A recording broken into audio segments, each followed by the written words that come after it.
ಒಂದು ಗುರಿಯನ್ನು ತಲುಪಲು 1000 ಪ್ರಯತ್ನ ಮಾಡು, ಆದರೆ ಒಂದು ಪ್ರಯತ್ನ ಮಾಡಿ 1000 ಗುರಿಗಳನ್ನು ಮುಟ್ಟುವ ಆಸೆ ಪಡಬೇಡ. ಗತಕಾಲದ ಬಗ್ಗೆ ಕೊರಗುವ ಬದಲು ನಾಳೆಯತ್ತ ಹೆಜ್ಜೆ ಹಾಕುವುದು ಒಳಿತು. ಸಮಯವನ್ನು ಅರ್ಥ ಮಾಡಿಕೊಳ್ಳುವುದು ಜಾಣತನ, ಸಮಯಕ್ಕೆ ಸರಿಯಾಗಿ ಅರ್ಥ ಮಾಡಿಕೊಳ್ಳುವುದು ಜವಾಬ್ದಾರಿ.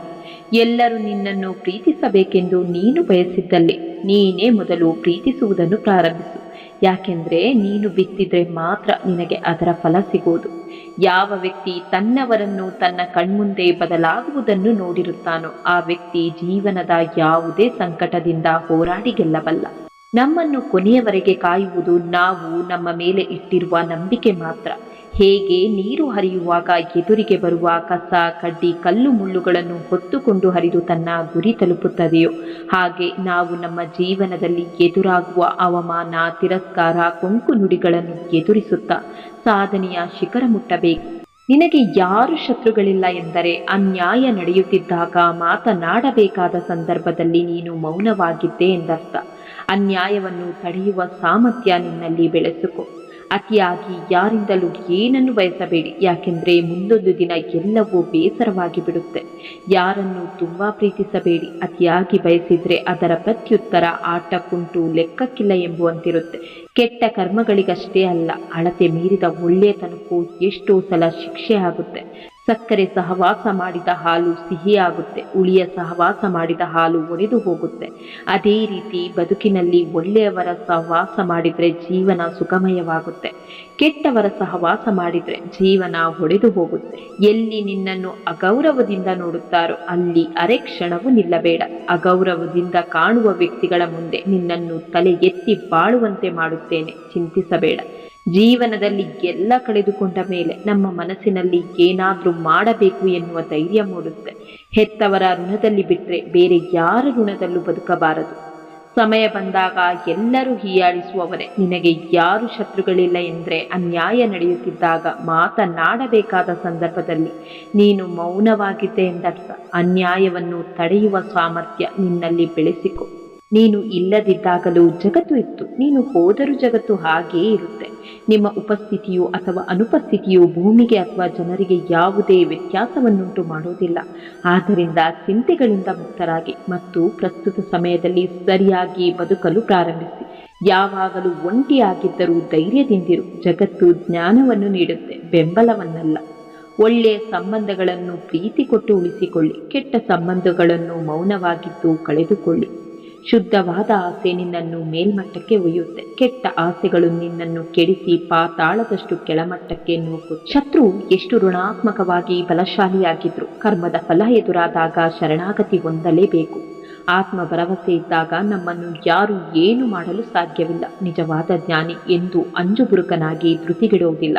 ಕಷ್ಟಗಳಿಗೆ ಕಣ್ಣೀರಿಡಬೇಡ. ಜೀವನವೇ ಶಾಶ್ವತವಲ್ಲ, ಇನ್ನು ದುಃಖ ನೋವುಗಳು ಶಾಶ್ವತವೇ. ಒಂಟಿತನ ಕಷ್ಟ ಅನಿಸುತ್ತೆ, ಆದರೆ ಅದೇ ಉತ್ತಮ. ಯಾರಾದರೂ ನಿಮಗೆ ನೋಯಿಸಿದ್ರೆ ದುಃಖ ಪಡಬೇಡಿ. ಯಾವ ಮರ ಸಿಹಿಯಾದ ಹಣ್ಣು ಕೊಡುತ್ತೋ ಜನ ಅದೇ ಮರಕ್ಕೆ ಕಲ್ಲು ಎಸೆಯುತ್ತಾರೆ. ಮುಂದೆ ಹೀಗಾಗಬಹುದು ಎಂದು ಮನಸ್ಸಿನಲ್ಲಿ ಯೋಚಿಸಿಕೊಂಡು ಕೊರಗುವುದು ಜೀವನವಲ್ಲ. ಬದಲಿಗೆ ಏನೇ ಬಂದರೂ ಅದನ್ನು ಎದುರಿಸುವ ಶಕ್ತಿ ಭಗವಂತ ನನಗೆ ಕೊಡುತ್ತಾನೆ ಎನ್ನುವ ದೃಢವಾದ ಆತ್ಮಶಕ್ತಿ.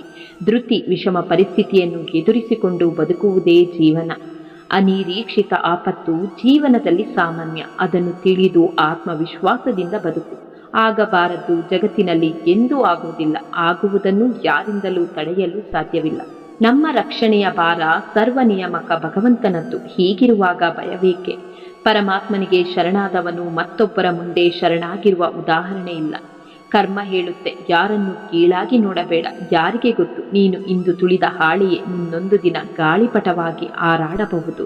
ಯಾರು ನಮ್ಮ ಪರಿಸ್ಥಿತಿ ಹಾಗೂ ಭಾವನೆಗಳನ್ನು ತಿಳಿದ ನಂತರವೂ ನಮ್ಮನ್ನು ನೋಯಿಸುವರು ಅವರು ಎಂದೂ ನಮ್ಮವರಾಗಲು ಸಾಧ್ಯವಿಲ್ಲ. ಅಂಥವರನ್ನು ಬಯಸುವುದಕ್ಕಿಂತ ಬದಿಗೆ ತಳ್ಳಿ ಬಿಡುವುದೇ ಸರಿ. ನೋವಾದರೆ ಪರಮಾತ್ಮನಿಗೆ ಹೇಳು, ತೊಂದರೆ ಬಂದರೆ ಭಗವಂತನಲ್ಲಿ ಪರಿಹಾರ ಕೇಳು, ದುಃಖವಾದರೆ ದೇವರ ಮುಂದೆ ಅಳು. ಈ 3 ಸಂದರ್ಭದಲ್ಲಿ ಜನರ ಮುಂದೆ ಏನೂ ಆಗದಂತೆ ಬದುಕು.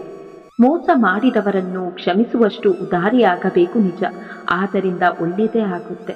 ಆದರೆ ಮೋಸ ಮಾಡಿದವರನ್ನೇ ಮತ್ತೆ ಮತ್ತೆ ನಂಬುವಷ್ಟು ಮೂರ್ಖರಾಗಬಾರದು. ಅದನ್ನು ಹುಚ್ಚುತನ ಎನ್ನಬಹುದು. ಪಡೆದುಕೊಳ್ಳುವುದಕ್ಕಿಂತ ಉಳಿಸಿಕೊಳ್ಳುವುದು ಮುಖ್ಯ. ಉಳಿಸಿಕೊಳ್ಳುವುದಕ್ಕಿಂತ ಸಿಕ್ಕಿರುವುದನ್ನು ಕಳೆದು ಹೋಗದಂತೆ ಕಾಪಾಡಿಕೊಳ್ಳುವುದು ಮುಖ್ಯ. ಅದು ವ್ಯಕ್ತಿಯಾದರೂ ಸರಿ, ವಸ್ತುವಾದರೂ ಸರಿ. ಅಗತ್ಯ ಇದ್ದಾಗ ಬರುವವರನ್ನು ಎಂದೂ ನಂಬಬೇಡ. ಬೇಕಾದಾಗ ಬರುವವರ ಹಿಂದೆ ಎಂದೂ ಹೋಗಬೇಡ. ಬೇಡ ಅಂತ ಹೋದವರನ್ನು ನೆನಪಿಸಿಕೊಂಡು ಕೊರಗಬೇಡ. ನಿನ್ನ ನಂಬಿ ಬಂದವರನ್ನು ಕೊನೆಯವರೆಗೆ ಕೈಬಿಡಬೇಡ. ನಮ್ಮೊಳಗಿನ ಅಹಂಕಾರವು ಎಂದು ನಾಶವಾಗುವುದೋ ಆ ಕ್ಷಣದಿಂದ ನಮಗೆ ನಾವು ಯಾರು ಎಂಬುವುದರ ಆಧ್ಯಾತ್ಮದ ಅರಿವು ದೊರಕಲು ಪ್ರಾರಂಭವಾಗುತ್ತೆ. ಪ್ರತಿಯೊಂದರಲ್ಲೂ ಧನಾತ್ಮಕ ಸ್ವಭಾವವನ್ನು ಹುಡುಕುವ ಮನಸ್ಸು ನಮ್ಮದಾದ್ರೆ ನಮ್ಮಷ್ಟು ಸುಖಿ ಜೀವಿಗಳು ಜಗತ್ತಿನ ಬೇರೆಲ್ಲೂ ಸಿಗುವುದಿಲ್ಲ. ನಮ್ಮ ಜೀವನಕ್ಕೆ ವಿಶಾಲವಾದ ಅರ್ಥವಿರಬೇಕಾದ್ರೆ ನಮ್ಮ ವಿಚಾರಗಳು ಪರಿಣಾಮಕಾರಿಯಾಗಿರಬೇಕು. ನಮಗೆ ದೀಪ ಬೆಳಗಿಸುವ ಯೋಗ್ಯತೆ ಇಲ್ಲದಿದ್ದರೆ ನಾವು ಬೆಳಗುವ ದೀಪವನ್ನು ಆರಿಸಲು ಹೋಗಬಾರದು. ನಮಗೆ ಮತ್ತೊಬ್ಬರಿಗೆ ಅನ್ನ ನೀಡುವ ಯೋಗ್ಯತೆ ಇಲ್ಲದಿದ್ದರೆ ನಾವು ಮತ್ತೊಬ್ಬರ ಅನ್ನದಲ್ಲಿ ಮಣ್ಣು ಹಾಕಲು ಹೋಗಬಾರದು. ನಾವು ಸದಾ ಕ್ರಿಯಾಶೀಲರಾಗಿರಬೇಕು. ಕ್ರಿಯಾಶೀಲತೆ ಎಂಬ ದಿವ್ಯ ಔಷಧವು ಪ್ರಪಂಚದಲ್ಲಿರುವ ಇತರ ಎಲ್ಲ ಔಷಧಿಗಳಿಗಿಂತಲೂ ಮಿಗಿಲಾದ ಸ್ಥಾನವನ್ನು ಪಡೆದಿದೆ. ಪ್ರೇಮವೆಂದರೆ ಅದೊಂದು ಅಲ್ಪಾವಧಿಯ ಸಂಗತಿಯಲ್ಲ. ನಮಗೆ ಒಬ್ಬರ ಮೇಲೆ ಸ್ವಲ್ಪ ಅನುಕಂಪವಿದೆ ಅಂದರೆ ಅಂತಹ ಅನುಕಂಪವನ್ನು ಸುಳ್ಳು ಎಂದೆನ್ನಬಹುದು. ಏಕೆಂದರೆ ಪ್ರೇಮವಿದ್ರೆ 100ರಷ್ಟಿರುತ್ತೆ, ಇಲ್ಲದಿದ್ದರೆ ಶೂನ್ಯವಾಗಿರುತ್ತೆ. ನಾವು ನಮ್ಮ ಕರ್ಮಗಳನ್ನು ಯಾಕೆ ಮಾಡಲಾಗದು ಎಂದು ಪರರಿಗೆ ಕಾರಣ ನೀಡುವುದರ ಬದಲು ಯಾಕೆ ಆ ಕರ್ಮಗಳನ್ನು ಮಾಡಬೇಕೆಂದು ನಮ್ಮ ಮನಸ್ಸಿಗೆ ಕೇಳಿಕೊಂಡ್ರೆ ಯಶಸ್ಸು ಖಚಿತವಾಗಿ ದೊರಕಲ್ಪಡುತ್ತೆ. ನಮ್ಮ ಶರೀರವನ್ನು ಆದಷ್ಟು ಕ್ರಿಯಾಶೀಲವಾಗಿರುವಂತೆ ಪ್ರೇರೇಪಿಸಬೇಕು. ಯಾಕೆಂದರೆ ದೇಹವು ಕ್ರಿಯಾಶೀಲವಾದಷ್ಟು ನಮ್ಮ ಆರೋಗ್ಯ ಮತ್ತು ಮನಸ್ಸು ಸ್ಥಿರವಾಗಿ ಕೆಲಸ ಮಾಡಬಲ್ಲದು.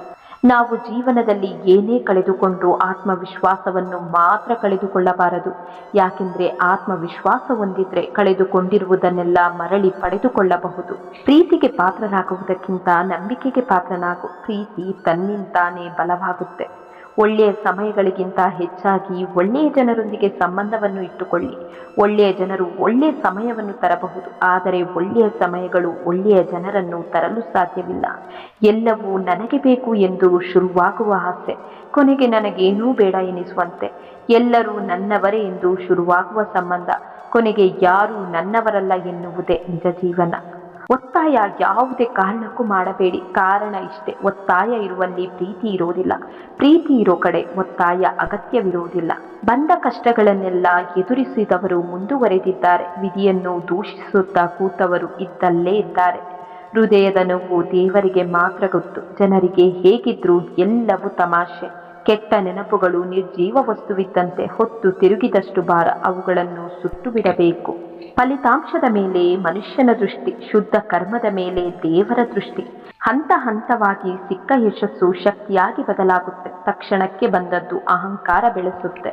ನಂಬಿಕೆಯನ್ನು ಮೋಸ ಮಾಡಲು ಉಪಯೋಗಿಸಬೇಡಿ. ಪ್ರೀತಿಯನ್ನು ಸಮಯ ಕಳೆಯಲೆಂದು ಬಳಸಿಕೊಳ್ಳಬೇಡಿ. ಭಾವನೆಗಳ ಜೊತೆ ಆಟವಾಡಲು ನೋಡಬೇಡಿ. ಎಲ್ಲರಿಗೂ ಅವರವರದೇ ಆದ ವ್ಯಕ್ತಿತ್ವವಿರುತ್ತೆ.